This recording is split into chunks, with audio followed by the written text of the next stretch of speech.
Welcome back, folks, to some more Callahan's Crosstime Saloon. Alright. Let's see here. Still looking for some shit in the crate here.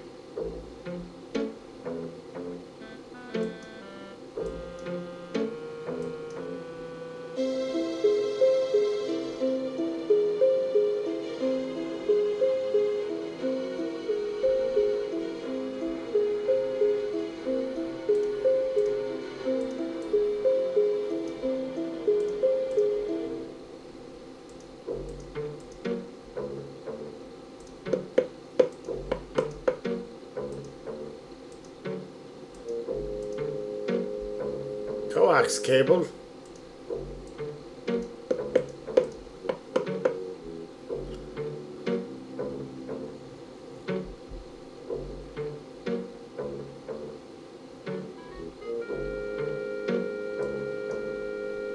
Alright, well, coax cable seems to be the only thing we could take at this point.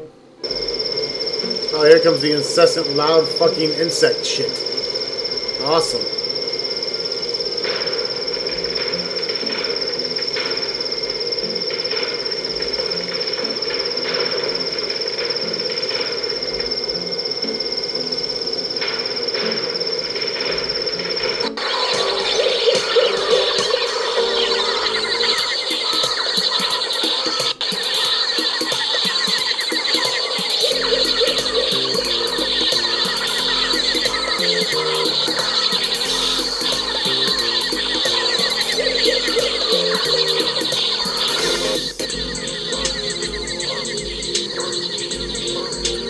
I put the jack underneath the tree there.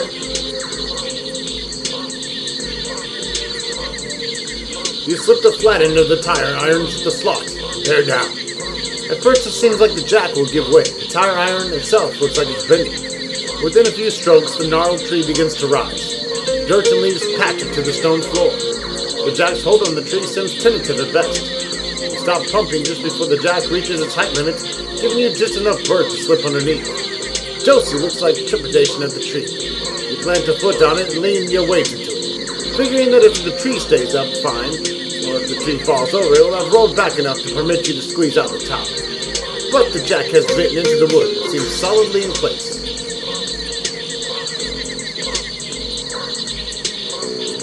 Alright. Does that mean we can get through or what, motherfucker? What are you lowering that for? I don't care. Stop. We need that doorway open. Okay, but... Thank you. That's what I thought, asshole.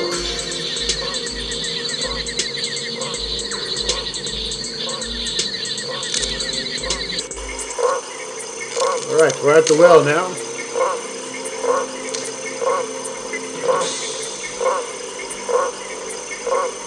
We'll take some cacao pods.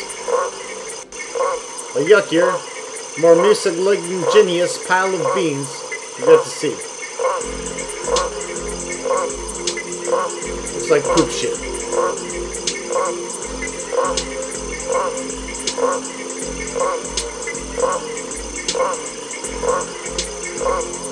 Looping the cable through the cauldron's massive handles, you tie several big knots. Those are all slip knots. Trust me. You yank on the cable to prove the strength of your knots. On your third and hardest yank, the cauldron slips out of the knots and clatters to the floor, making a horrendous racket that hurts your ears. Josie grabs the cable from you and deftly weaves a pattern of small, tight knots that hog-ties the cauldron perfectly, and hands it back to you. Oh, yeah, well, if I wanted to show off.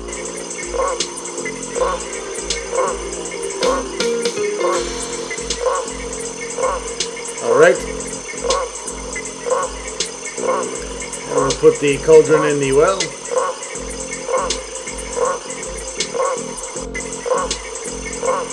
Now what we need to do, you lower the pot in the stone well. When you pull it back out, you find the cauldron's full of water. All right, we scored water. Jake, look. Reach for the sky. Reach for the sky, I say to you. I am warning you. Reach, or you will have your own blood on your hands. Do not try my patience. Do not try my patience for a longer time. All right, don't reach for the sky. Very good. You reach for the sky. Guzman grins at you cockily. So, we meet again. Turn around. take the map out of his pants and toss it to me. You feel Josie pull the map from your belt. Hey, time cop. And the walkie-talkie. The weight of the walkie-talkie is lifted from your hip. Every hero becomes a bore. Ralph Waldo Emerson. Turn around again slowly. Yeah, well, up yours too, buddy. David Mamet. Stop suppressing a laugh. You are in big, hot, troubled, bottled water. I am going to get the authorities. Mr. Kiskolon, he's going to be very upset. Very upset. Fine. You go tell Mr. Kiskolon that we are very upset with him. We are very angry at him. So you go get him right now and bring him here right away. And bring the authorities with you. Okay. Don't go away. I'll be back as soon as I can. Guzman walks backwards towards the entrance, trying to keep you in his aim as he does so. He trips, stands up, dusts himself It's off. okay. I didn't hurt myself. Finally, he squeezes under the tree and is gone. You and Josie look at each other, but you're not sure what to say, so you both shrug.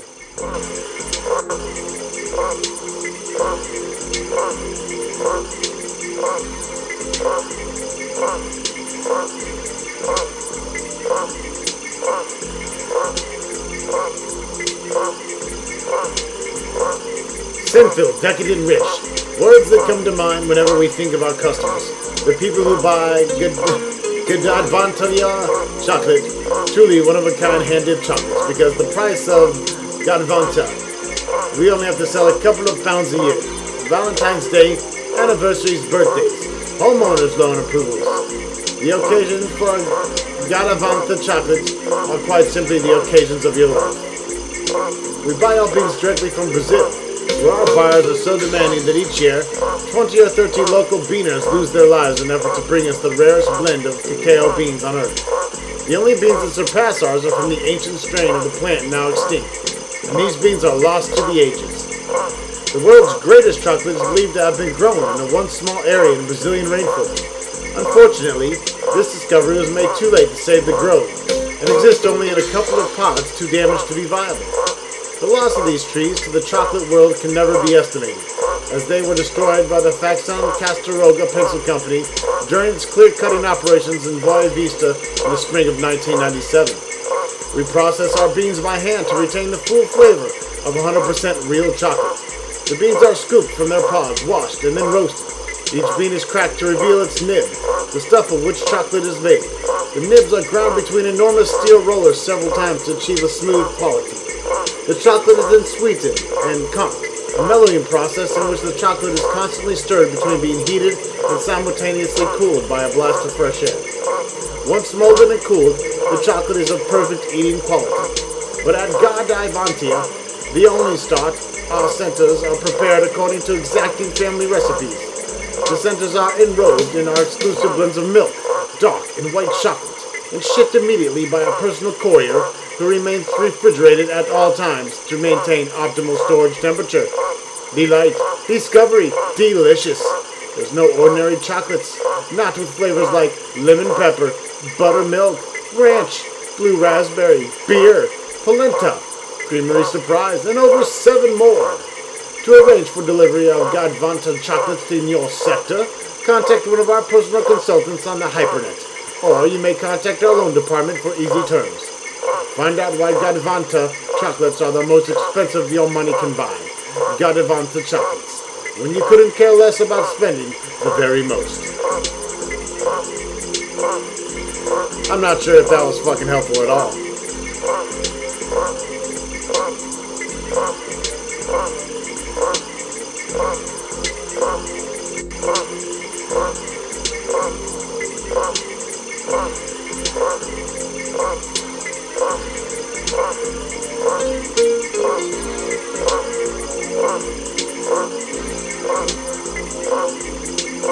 How the fuck do I get out of here?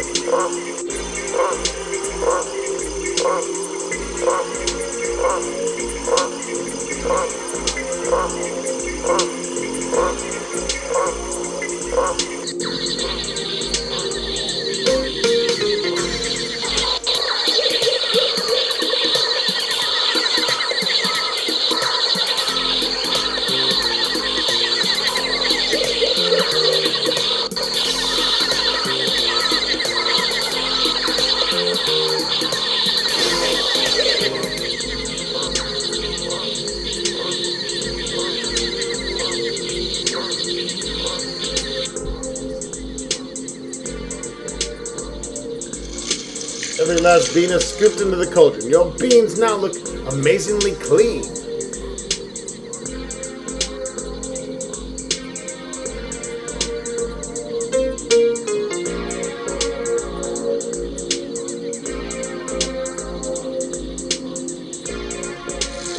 You hold the beans back with one hand as you pour the water out of the pot.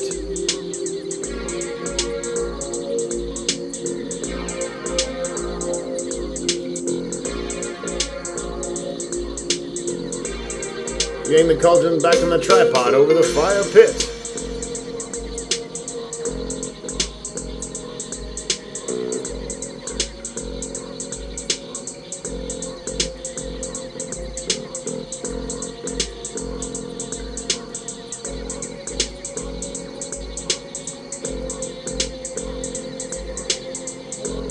I need some wood here, branches.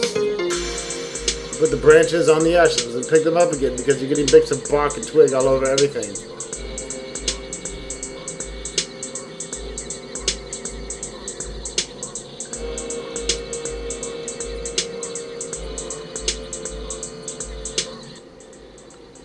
Note, the following conversation has had all of its sparkling wit and flippant commentary removed and replaced with thoughtless exposition, and obviously hints, so that you can see what you're getting with a cheaper, lower quality computer. Oh, great. You dropped those branches right in the fire pit. Now you've got ashes all over them. They'll be useless. What shall we do with them? I'm sorry. Maybe we should just burn them and forget about them. What, you mean create a fire here in the fire pit? Can we do that? Yes, I think we can. Oh, Jake, I'm so glad you're here to do the thinking for us. Hey, I am the hero. It is what I do. Alright, we start a small fire. Fire, fire, fire, fire. Alright, let's use the bellows. The holes in the bellows make it impossible to bellow anything.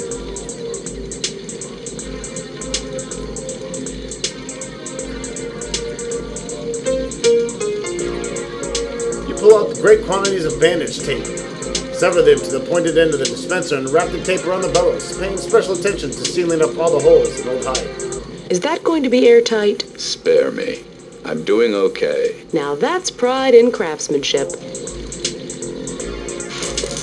Now that the bellows is patched, you use it to pump air into the fire, making it burn brighter, higher, and hotter. The beans begin to exude an aroma. You and Josie take turns stirring them with a bamboo pole to ensure they roast evenly. When all the beans appear to be properly colored, no small feat in a room with so little light, you remove them from the fire and let them cool a while. The clean beans have been roasted to the peak of flavor perfection. They now look like small goat turds.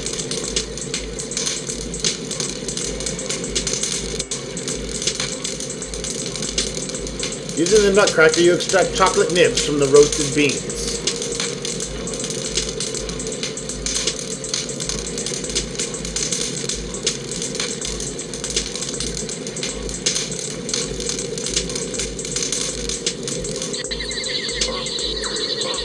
We got some nibs, yo. We got some nibs.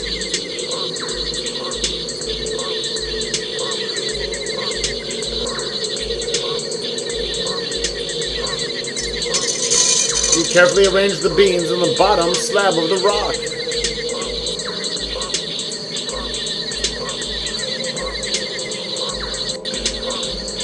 Crunch. You pull the stones out of the eye sockets. As you take the stones, a soft click issues from the wall, and the weights and counterweights shift again. The entire temple rumbles around you as the image of Huitakalakoko closes.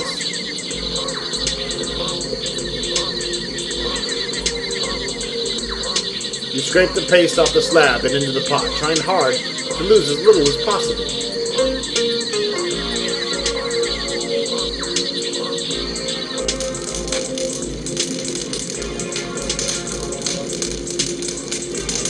Now we just need a little sugar cane. You put the sugar cane into the cauldron.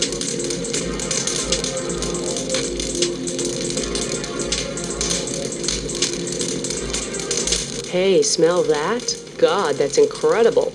Here, we have to conk them. A mere bag of shells. You keep stirring, and I'll use the bellows to cool the surface of the chocolate. Yes, sir, Mrs. Ghirardelli, sir.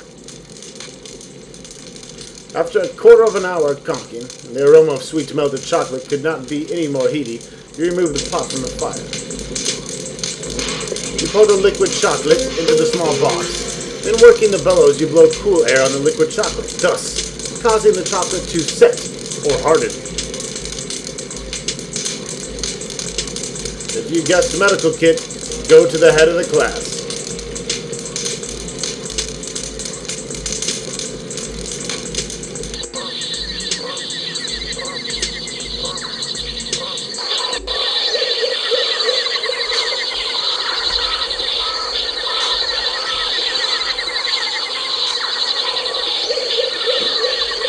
You've got chocolate in there. Don't give away your prized possession. The sweat glistens on Sigmund's forehead as he directs his attention to you. I'd like to explain. Explain what? The stolen airplane tickets? The fact that you are at this moment trespassing? I don't want your explanations. I am, however, offering you a choice. You may stay here and be delivered into the hands of the Brazilian courts. I believe they will be most interested to hear how two Americans pushed a Brazilian national out of his own airplane. Or you may come back to the United States with me and face criminal charges there for theft and fraud. My lawyers are also working on an extensive civil suit. You think of a million things to say, but listening has never been Sigmund's strong suit, and he's not going to start now. I'm going to watch them level this ruin. Once that's finished, you'll come with me. And don't think about running into the jungle. Mr. Guzman here will be keeping tabs on you. And I've authorized him to use whatever force necessary to ensure that you don't escape.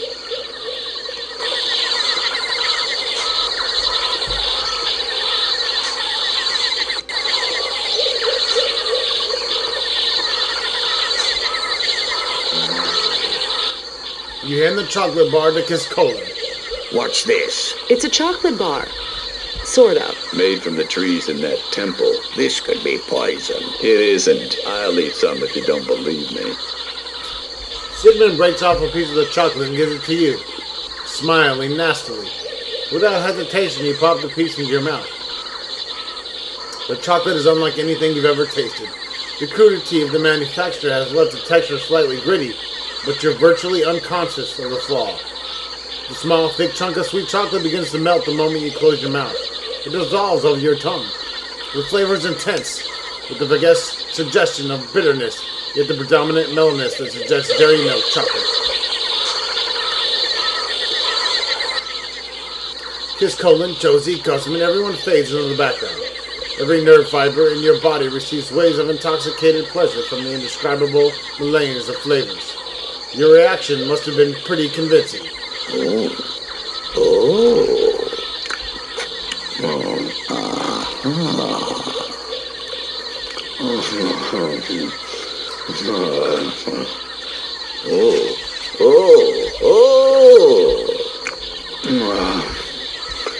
Chocolate orgasm! Okay, tasty break. Hello? Is this chocolate? That's exactly what it is, and it grows only one place on Earth. And you're about to blow it up and cut it down. Shut up. Josie makes an appeal to Callahan to spare the trees. Something about the chocolate makes him suddenly easy sell. Next thing you know, Josie shakes you. We can go back now. It's okay. We got it. We did it, Jake. Yeah, okay. Good. Are you all right? I'm good. Can we take some of that chocolate back with us? I'm way ahead of you. Made a bar for each of us while you were in your rapture over there. Thank you, Jake. Oh, my pleasure. Josie touches the band on her wrist, and the world fades to white. Editor's note. What follows is a rather gushy scene in which Josie extols your virtues to high heavens. We'll spare you the embarrassing details because we know how shy you are. And that will wrap it up for the second quest, folks. Stay tuned for some more Callahan's Crosstime Saloon. See you next time. Thanks for watching.